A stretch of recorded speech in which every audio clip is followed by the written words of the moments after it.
नमस्कार मित्रांनो, ओम नमः शिवाय. श्री शिवाय नमस्तुभ्यम. आजच्या व्हिडिओत एक नवीन ज्ञानवर्धक कहाणी आपण ऐकणार आहोत.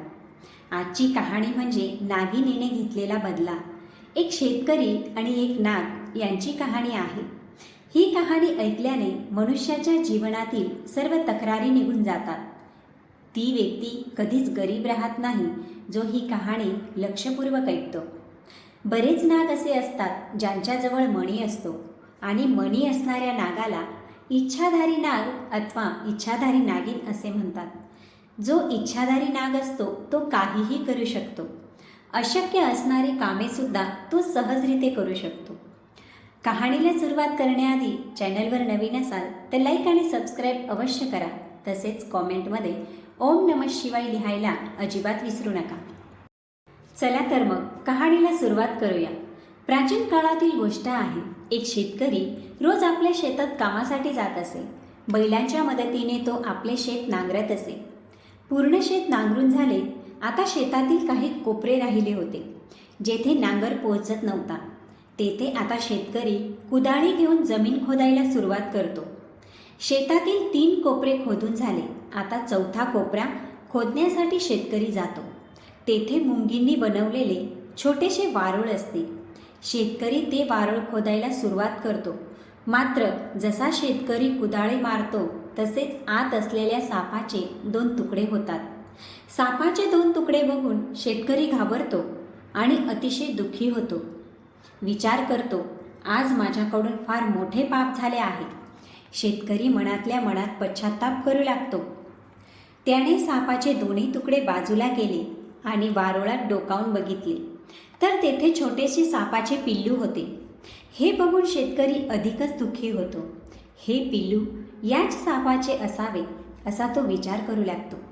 आता साप तर माझ्याकडून मारला गेला, पण आता या पिल्लाचे पालनपोषण कोण करणार असा विचार करून तो एक प्रतिज्ञा घेतो. सापाच्या पिल्लाच्या डोक्यावरून त्याच्या पित्याची छाया माझ्यामुळेच वंचित झाली आहे, म्हणून मी प्रतिज्ञा घेतो, या सापाच्या पिल्लाचे मी माझ्या मुलासारखे पालनपोषण करीन. असा विचार करून त्या सापाच्या पिलाला आपल्या घरी घेऊन येतो. घरी आल्यावर पत्नीला म्हणतो, हे सापाचे पिल्लू आहे. त्याचा पिता माझ्या हातून मारला गेला आणि माझ्या चुकीचा पश्चाताप म्हणून मी याला घरी घेऊन आलो आहे. याचे पालनपोषण आपण आपल्या मुलासारखे करू. मित्रांनो, त्या शेतकऱ्याचा एक छोटा मुलगा होता. शेतकऱ्याची पत्नी अतिशय साधीभोळी होती. ती लगेच शेतकऱ्याचे म्हणणे ऐकते आणि म्हणते, ठीक आहे, आपण ह्या सापाच्या पिलाला आपल्या मुलासारखा जीव लावू. जेव्हा शेतकऱ्याकडून नाग मारला गेला तेव्हा तेथे नागिन नव्हती.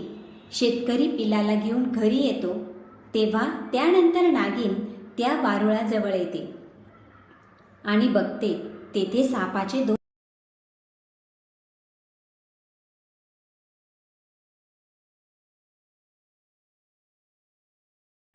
नागिन वारुळात शिरून पिलाला शोधू लागते, पण तिला आत पिल्लू दिसत नाही. आता ती जास्त दुःखी होते, रडू लागते, शोक करू लागते, कारण तिचा पूर्ण परिवार संपला होता. एकतर तिचा पती मेला होता आणि दुसरे म्हणजे तिचा मुलगा सापडत नव्हता. आता नागिन विचार करू लागते, ज्याने माझ्या पतीला मारले आहे त्यानेच माझ्या मुलाला सुद्धा मारले असावे. असा विचार करत नागिन जोरजोरात रडू लागते. आता क्रोधित होऊन नागिन सुद्धा एक प्रतिज्ञा घेते, ज्याने पण माझ्या पतीला मारले आहे, मुलाला मारले आहे, त्यांचा मी वंश संपवून टाकेल, एकालाही जिवंत सोडणार नाही. आता नागिन त्या माणसाच्या शोधात निघते ज्याने तिच्या पतीचा आणि मुलाचा खून केला आहे. आता दुसऱ्या दिवशी शेतकरी परत शेतात जातो आणि उरलेली जमीन कुदळीने खोदू लागतो. पण त्या कुदळीला नागाचे रक्त लागलेले असते आणि नागिन देखील तिथेच त्या मेलेल्या नागाच्या आजूबाजूला फिरत असते.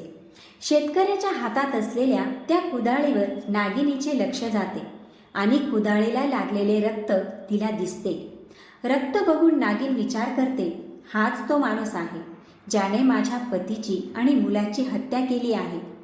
आता नागिन तिची प्रतिज्ञा पूर्ण करण्यामागे लागते. विचार करते, सर्वात आधी याच्या घराचा पत्ता शोधते. त्यानंतर त्याच्या परिवारात कोण कोण आहे, मग एकेकाला दंश करायला सुरुवात करेल आणि एकानंतर एक सर्वांना संपवून टाकेल.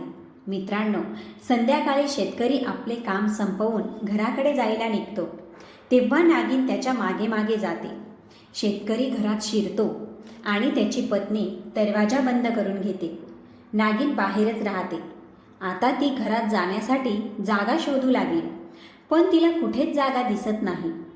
नागिन तिथे असलेल्या एका कचऱ्यात बसून राहते आणि वाट बघते की शेतकरी कधी दार उघडतो आणि मी कधी त्याच्या घरात शिरते. थोड्याच वेळात शेतकऱ्याची पत्नी दरवाजा उघडते आणि काही कामानिमित्त घराबाहेर जाते. हीच संधी साधून नागिन शेतकऱ्याच्या घरात शिरते. घरात घुसताच क्षणी नागिनीला शेतकऱ्याचा छोटासा मुलगा दिसतो. तो पाळण्यात झोपला होता.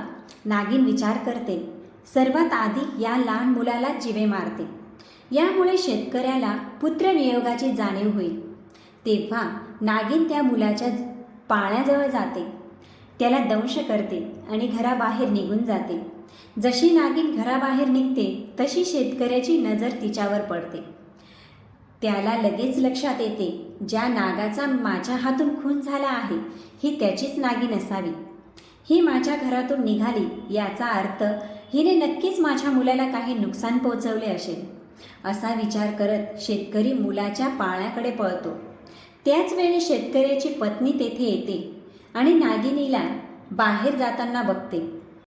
शेतकऱ्याची पत्नीसुद्धा विचार करते, या नागिनीने नक्की माझ्या मुलाला काहीतरी केले असावे, म्हणून ती पण मुलाकडे धावा घेते.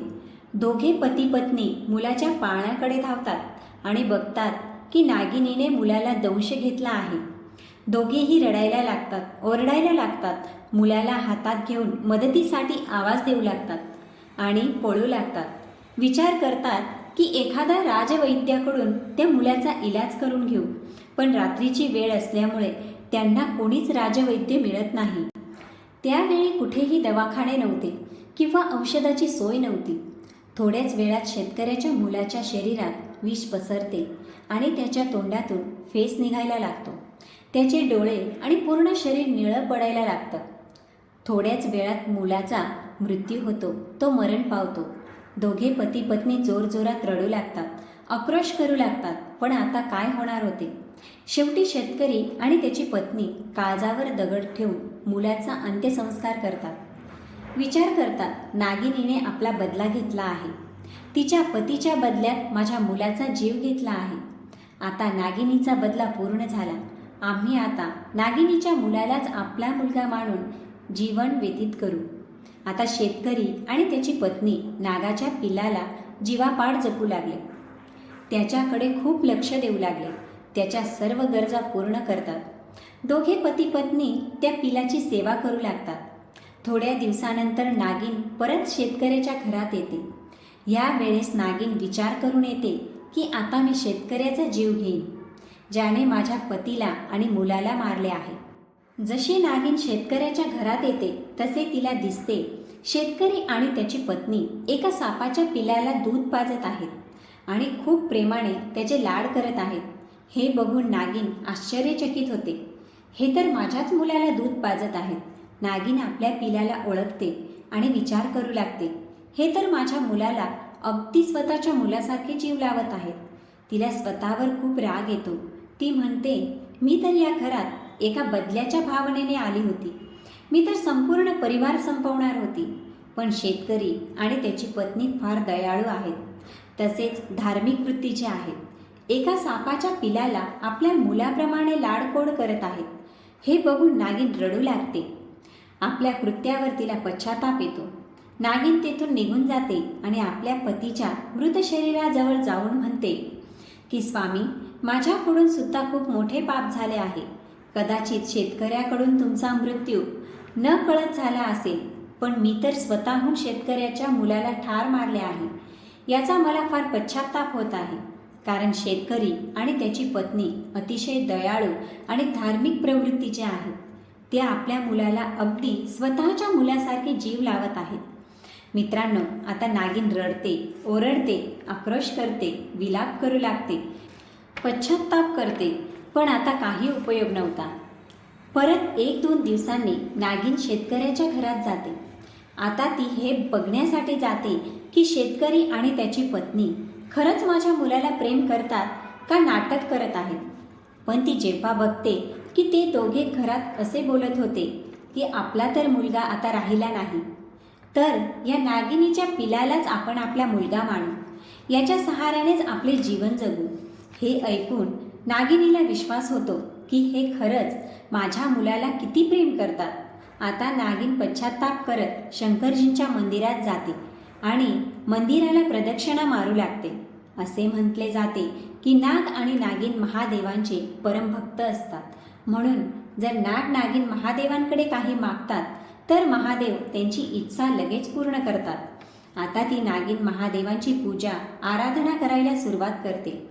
नागिन महादेवांजवळ एकच वस्तू मागते, मी कळत न कळत शेतकऱ्याच्या मुलाला जीवे मारले आहे. आता माझी एवढीच इच्छा आहे की शेतकऱ्याला एका पुत्राची प्राप्ती व्हावी. मित्रांनो, त्या नागिनीची प्रार्थना महादेव ऐकतात. थोड्या दिवसानंतर एक ब्राह्मण आणि त्याची पत्नी एका नवजात बाळाला घेऊन पळत पळत दम टाकत त्या शेतकऱ्याच्या घरी येतात आणि शेतकऱ्याला म्हणतात, हे दादा, आमच्या मागे काही गुंड लागले आहेत. ते लोक आम्हाला आणि आमच्या मुलाला ठार मारतील, म्हणून तुम्ही थोड्या वेळासाठी आमच्या मुलाला सांभाळा, त्याचा जीव वाचेल. असे बोलून ते मुलाला शेतकऱ्याच्या हातात देतात आणि तिथून पळून जातात. शेतकरी त्या मुलाला घेऊन घरात जातो आणि दुसऱ्या दिवशी शेतकरी जेव्हा शेतात कामासाठी जातो तेव्हा तो बघतो की ब्राह्मण आणि त्याची पत्नी तिथे मृत अवस्थेत आहेत. शेतकरी विचार करतो, ज्यांनी आम्हाला मुलगा दिला ते मरण पावले आहेत. आता शेतकरी पूर्ण विधीनुसार त्यांचा अंतिम संस्कार करतो. नंतर ते त्या मुलाला चांगल्या पद्धतीने पालनपोषण करू लागतात. आता एके दिवशी नागिन शेतकऱ्याच्या घरात येते. शेतकरी आपल्या दोघी मुलांना खाऊ घालत होता, म्हणजे सापाच्या पिलाला आणि ब्राह्मणाच्या मुलाला, दोघांना तो जेव घालत होता. हे बघून नागिन अतिशय प्रसन्न होते. नागिन विचार करते की शेतकरी खरंच धर्मात्मा आणि पुण्यात्मा आहे. असा विचार करत नागिन तेथून परत फिरते. पण लगेच तिला विचार येतो, आता मला जगण्याची काही इच्छा नाही. नागिन शेतकऱ्याजवळ जाते. नागिनीजवळ एक नागमणी होता. ती हळूहळू शेतकऱ्याजवळ जाते आणि एका स्त्रीचे रूप घेते. शेतकऱ्याला सांगते, मी तुला एक वस्तू द्यायला आली आहे. ही वस्तू तू सांभाळून ठेव. ही वस्तू कायम तुझ्या घरात राहायला हवी. चुकून सुद्धा कोणाला देऊ नको. ती नागिन शेतकऱ्याला नागमणी देते आणि परत स्त्री रूपातून नागिन बनते. शेतकरी समजून जातो की ही तीच नागिन आहे आणि तिच्या पिलाला लाड करू लागते. शेतकऱ्याला सांगते, माझ्या मुलाची चांगली काळजी घे, पण याच्यावर जास्त विश्वास करू नको, कारण आमची प्रजाती ही दुष्ट प्रजाती आहे. तो कधीही तुला दंश घेऊ शकतो. आता माझा मुलगा स्वतःची रक्षा करू शकतो, तो मोठा झाला आहे आणि भविष्यात जर त्याने तुझ्याबरोबर काही चुकीचा व्यवहार केला तर तुझ्याजवळ नागमणी आहे. चुकून याने कोणाला दंश जरी केला तरी त्या जागेवर नागमणी ठेवायचा जिथे त्याने दंश केला आहे. त्या व्यक्तीला विषबाधा होणार नाही आणि ती व्यक्ती लगेच चांगली होईल. असे म्हणून नागिन शेतकऱ्याच्या घरून निघून जाते आणि आपल्या पतीच्या मृत शरीराजवळ जाऊन आपला प्राणत्याग करते. शेतकरी नाग नागिन दोघांचा अंत्यसंस्कार करतो. मित्रांनो, या पद्धतीने शेतकरीचा परिवार संपन्न होतो. काही दिवसानंतर तो नाग महादेवांची भक्ती करायला सुरुवात करतो आणि त्याला सुद्धा एका नागमणीची प्राप्ती होते. आता तो नागसुद्धा माणसाचे रूप घेऊन शेतकऱ्याच्या घरी यायला लागला. अशा पद्धतीने त्यांचे जीवन पार पडू लागले. शेतकऱ्याचे घर सुखसमृद्धी धनधान्याने परिपूर्ण झाले. मित्रांनो, कहाणी येथे पूर्ण होते. आशा करते आजची कहाणी तुम्हाला आवडली असेल. कहाणी जर आवडली असेल तर कमेंटमध्ये ओम नमः शिवाय लिहायला विसरू नका.